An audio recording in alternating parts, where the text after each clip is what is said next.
सच्चाई आने वाली है सामने की भाई वसुधा की कंपनी को बर्बाद करने, वसुधा की फैक्ट्री को बुलडोजर चलाने और वसुधा के सारे अचार को जब्त करने के पीछे किसी और का नहीं बल्कि चंद्रिका सिंह चौहान का हाथ है। आपको बता दें कि संतोष के सामने जैसे सच्चाई है कि संतोष हाथ पकड़कर अब निकालने वाली है अपने घर से बाहर और कहने वाली चंद्रिका अब तू हमारी नजरों के सामने मत रहे, तुझे अपने नजरों के सामने देखकर मेरा खून खौल रहा है, तो मुझे जुर्मी लग रही है, तो मुझे मुजरिम लग रही है, तूने ऐसे ऐसे जुर्म किए हैं जिसकी सजा ही नहीं है। मैं तुझे माफ क्या करूं, तूने ऐसे ऐसे कांड कर दिए जिसको देखकर लग रहा कि मैंने बहुत अच्छा फैसला किया था तुझे अपनी बहू न मानकर। मैंने तुझे इतने सालों तक अपनी बहू का दर्जा नहीं दिया और शायद वही मेरा सबसे अच्छा और सबसे अच्छा फैसला था, क्योंकि तूने अपनी ही बहू चंद्रिका, तूने अपनी ही बहू वसुधा के साथ, जिसने तेरे परिवार को बचाने के लिए, तेरे पति को बचाने के लिए और तेरे बेटे की जान बचाने के लिए पता नहीं क्या क्या किया, कितने सारे व्रत, कितनी तपस्या की, लेकिन तू तेरे सामने सारी तपस्या, सारे व्रत जो है फीके पड़ गए, तेरे सामने सारी चीजें यहाँ पर नस्तो नाबूद हो गई और तूने किसी को तवज्जो न देते हुए वसुधा की फैक्ट्री, वसुधा के कारोबार, वसुधा के व्यवसाय को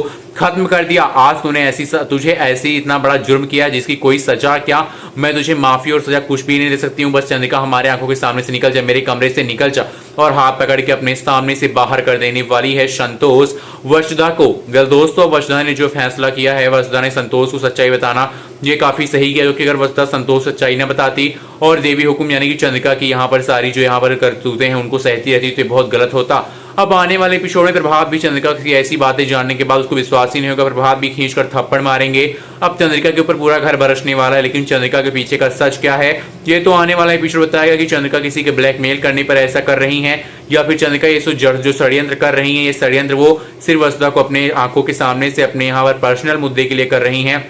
ये आने वाले एपिसोड में पता चलेगा। आप वीडियो को लाइक कीजिए और कमेंट करके बताइए कि भाई सच्चाई सामने आने के बाद आपका क्या यहाँ पर राय है इस टॉपिक के ऊपर, वसुधा और चंद्रिका की इस कहानी के ऊपर। वीडियो को लाइक करना बिल्कुल नहीं, तब तक के लिए थैंक यू।